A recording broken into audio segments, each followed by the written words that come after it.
Gentlemen, boys and girls, please give a big Mad Monster Party 2024 welcome to Kiefer Sutherland and Jason Patric.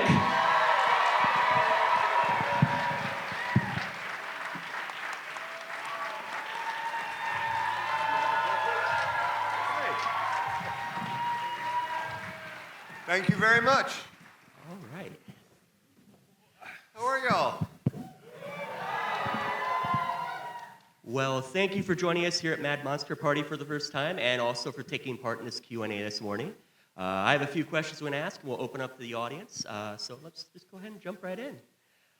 So can you both talk about how you first became involved with the Lost Boys and what attracted you to the script and the production? The process was actually pretty straightforward and normal. I went on an audition, and I did a reading for Joel Schumacher, who was the director.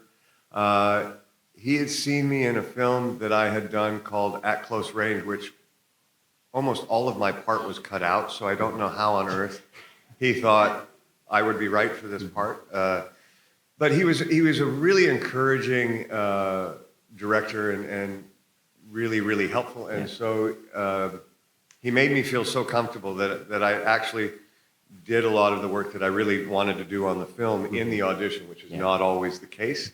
And I was just lucky enough to get hired. So it was kind of a straight up process. The one thing I do remember was that I wasn't the biggest fan of the script at the time, but it was also so early in my career that you took any job you could get.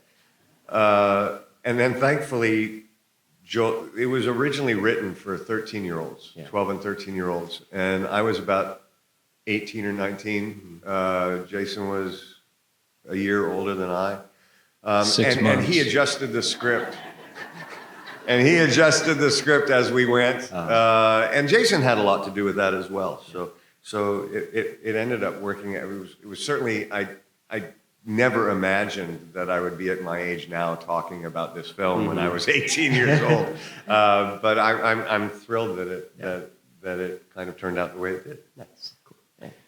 Yeah, it was the same thing. I just went on an audition, and actually, like Kiefer said, it's been said before, and I've said it at some of these panels and stuff, is that I turned the movie down many times, and everyone says, well, why did you turn down Lost Boys? Well, it wasn't Lost Boys, you have to understand. The movie that you saw was something that we were creating every single day. No one had done those effects before. No one had tried to mix that comedy and that humor the way that it looked. No one had that makeup before. So the couple pieces of pages that we saw were just really bad dialogue about, teen vampires. And it was Joel Schumacher who convinced me to do it. And like Kiefer said, I was 19, and he gave me a lot of leeway. This was a studio movie, and I was able to not only make up my own dialogue or work with him, but also talk about other story points. And that's 37 years ago. Yeah. So that's visionary of Joel. Yeah. So I met him the first day. He wanted me to do it, and then I said no, and he worked me for a couple of months, and that was that.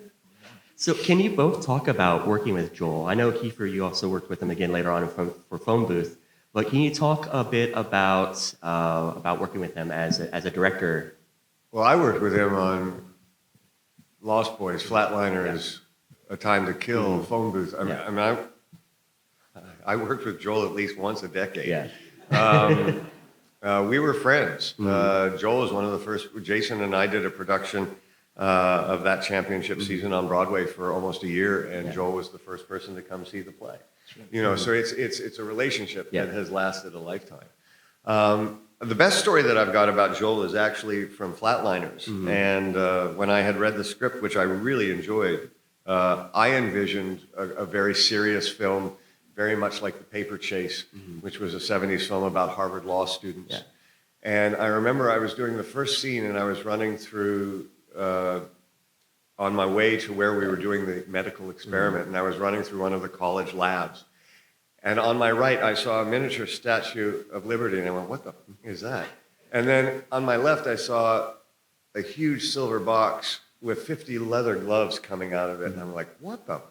And I'm still running to where the scene is supposed to be, and it's all one shot. And I get to the room, and the floor is being lit from underneath. It looks like a Billy Idol video.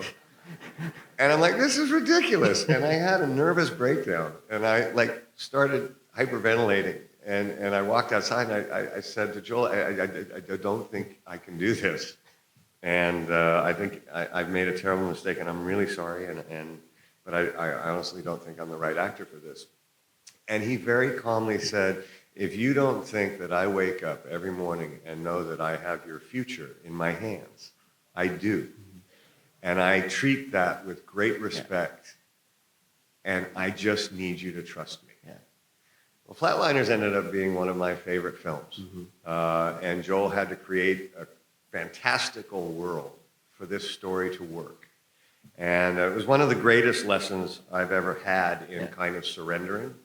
But Joel was the first director that I kind of just let go and let him kind of do what he did.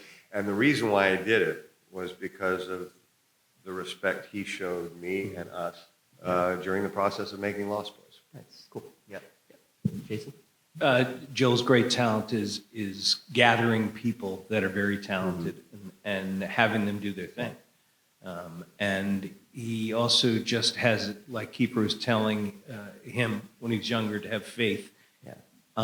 He sort of has faith in the people around him, and he doesn't panic.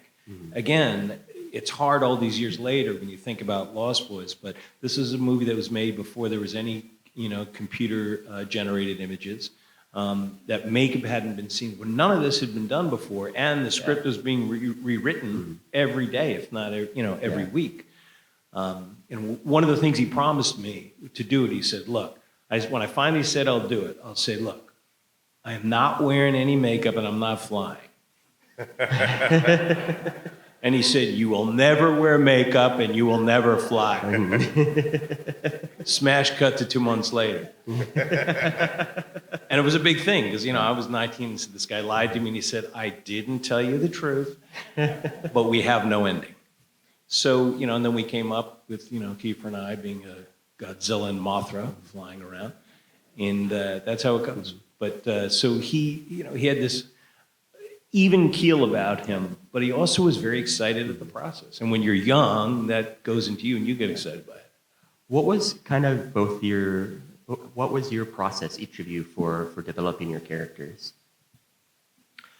I try to, I don't play into the supernatural elements of it. If you do that, the audience is out too. Because what you want to do is make every sort of other connection and logical thing before you go, whoa, there's vampires. And my dad was in a movie called The Exorcist, and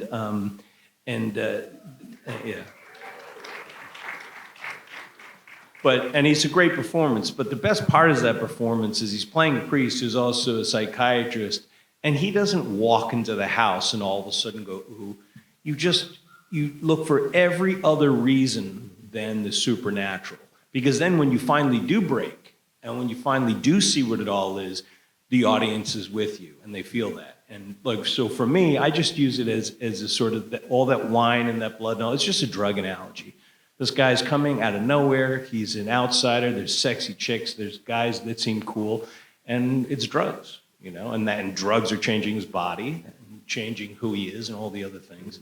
And so I just try to play that on that level, because these guys could be all cool and scary and sexy, but I have to be a guy with a little brother running around. So if there's not that hardline based reality that then switches, I think it makes it hard for the movie.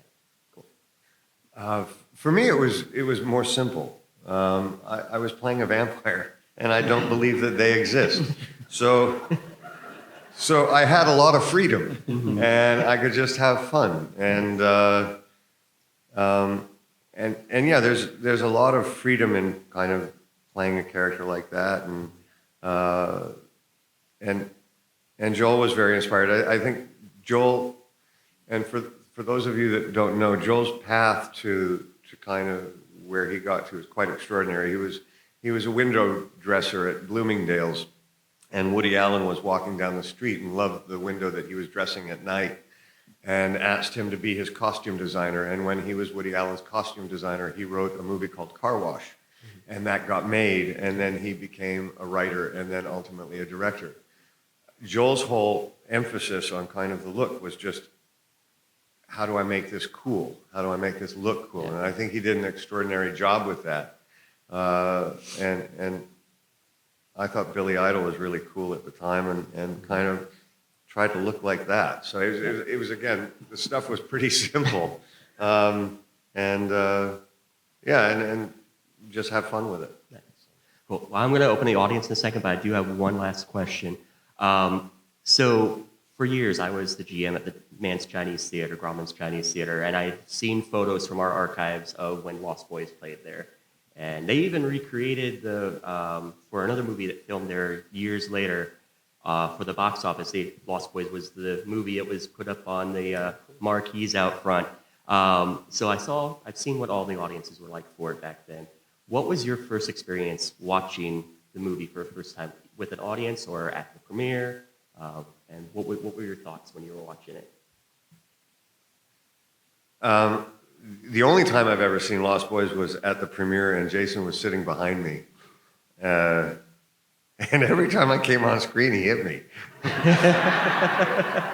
And I think he was trying to make me laugh, which he did. I was really proud of it. It was so funny, and it's hard to explain through the eyes of now an 18-year-old. And I've been working since I was 15, and I know that that's only 3 years, but for an 18-year-old, that's a huge amount of time. I was just so excited to be in a movie that actually looked like a movie, right? I was just so thrilled to be in a studio film. Yeah. And to have, you could hear people gasp when it was frightening, and people would clap when something happened that was good. So yeah, it was just exciting. Cool. It was just strange to see yourself on screen. I think it was the second movie that I'd done. The other one I didn't see. And, there were no cell phones back then. Just all of a sudden you're up there huge. And we're at this big premiere in Westwood. So each time you're up there is kind of shocking. So it's kind of a blur, other than all the girls. But look, it's left an imprint on so many people. But the thing is most people saw it on VHS. It was a hit, but it was a moderate hit. But it became massive in home video and all that stuff. And it's a shame because it's so beautifully filmed. They should sort of re-release it on the big screen because it's beautifully shot. Cool. All right, let's go ahead and open up some audience questions. Raise your hand up nice and high so we can call you, and we'll get you here first, sir. Thank you. Kiefer, so I wanted to talk to you about a Young Guns. So it was just like a well-shot movie, with the scenery and the stupendously star-studded cast. I just kind of wanted to see, what you thought about that whole ordeal. Any kind of stories you could share with me. It was.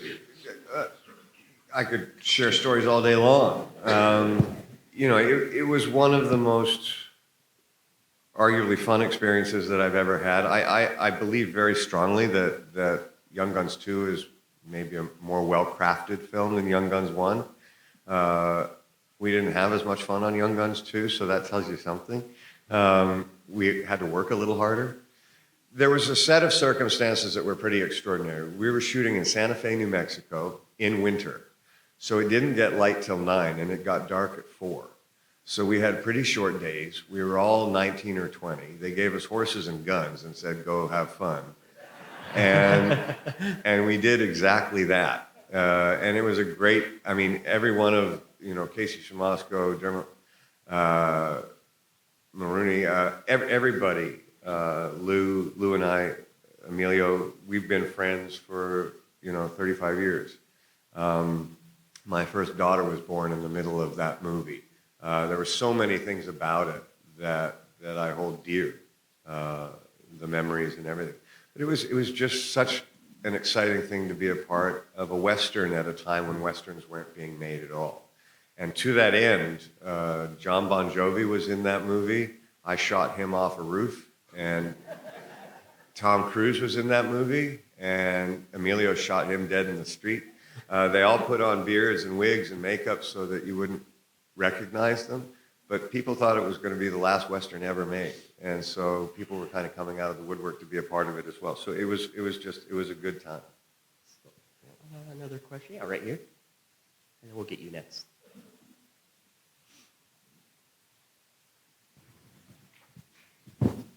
So every actor has movies that people know well and that they always get asked about, like in situations like this. But do either one of you have a movie that you've done that doesn't get talked about as much or asked about as much that you wish people would talk about or ask about? Something underappreciated? Half my career.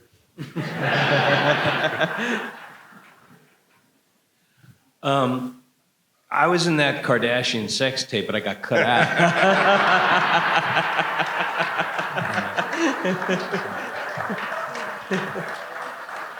That's all I got.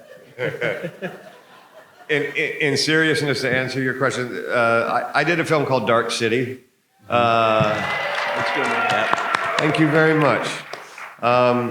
And New Line, it was a New Line production which was owned by Warner Brothers, and I don't mean this begrudgingly at all. Keanu's a dear friend, but The Matrix was a Warner Brothers film, and the storylines were very different, but they looked very similar.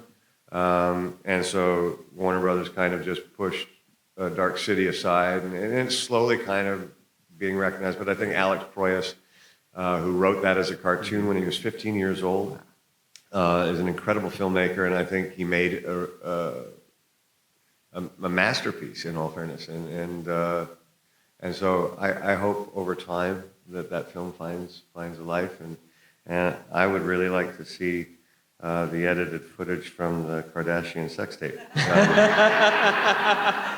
If you want my 2 cents.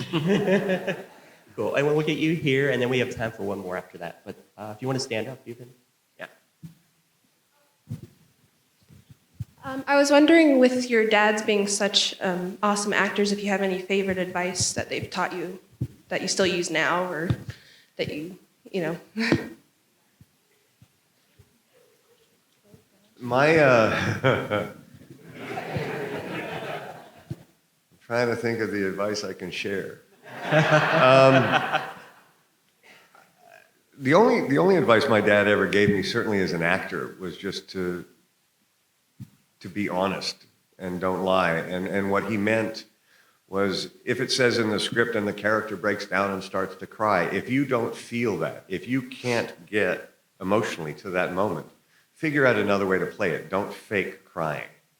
And of course, like most children, I kind of didn't listen to my dad. And I did it a couple times. I kind of faked my way through it. And I got caught every time. And I paid a price for that. And so that advice, certainly from an actor to an actor, meant the world to me. That figure out your way to play a character, and don't get locked into a moment if you can't get there. And that was great advice. My dad was primarily a playwright before an actor, so one of the main things was interpretation of material, and really looking at the material. A lot of actors like to make the material comfortable for themselves so they can appear natural and spontaneous. But I remember him telling me a lot of spontaneity is really boring. You have to find out what that text is, what it really means. Find a different way to not only say something, but to think about something. People are not always saying what they're thinking or feeling. So to really delve into that. And I remember him saying that if you're really going to do it, you're going to be doing things in public that most people won't do in private. And that always stuck with me. And this will be our last question. We'll go with you right here in the front. I was just wondering whether, when you have a project based on a book or something written, do you read that before you try to develop your character? Does it help or hinder when you do that? Like Stand By Me. for example, or? I wasn't in that one. So I got cut out of that too. Someone like Kiefer answer that. So the Stand By Me, Stephen King wrote a short story called The Body. When I got the screenplay, I was actually working on another film, and I wasn't aware that Stephen King had written that short story. So I read it after the fact. I think Ray Gideon and Bruce Evans, who wrote that screenplay, did such a beautiful job interpreting the story that, aside from reading a beautiful Stephen King story, it didn't have a huge impact on the way I played the character. But definitely, if you are doing a screenplay of a book, it is incredibly beneficial to have read that text, because obviously it's going to be far more nuanced, being generally 450 to 550 pages long versus a 120-page script. So yeah, it's incredibly helpful to do that. Yeah, you just want as much information as you can get when you're preparing. I'm trying to think. Rush was a book. I mean, when we did it, it hadn't come out yet. I read the early pages that they gave us. I did a movie called After Dark, My Sweet, which is a book. Sleepers was a book. So I think those are the only ones. But yeah, you want to, excuse me? Was it a book? Oh, I didn't read that book. I did. They cut them out. Yeah, no, it's immeasurably helpful for the emotional and the details. It's details. It's what sticks out. It's why you're watching this movie now, because there's iconic things in it that you just remember. Whether it's just the light hitting Kiefer's face. I mean, you've seen that picture because I see everyone signing it. That's as famous as Bela Lugosi.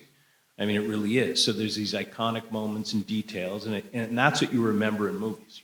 Your favorite scenes that you can instantly know, or lines and all that. And that's why this movie has been very successful. It has a lot of iconography, not just in the horror landscape, but at this point, and I've said this before, because everyone comes up to the table and says how it's their comfort movie, and they watch it 100 times.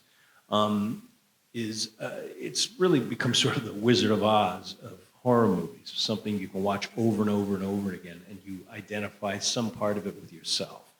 So, and we're very lucky to have really interesting people to put that together, and have great friendships that last. And actually, we're extraordinarily lucky to have audiences like y'all to keep it alive. So thank you from both of us to the bottom of our hearts.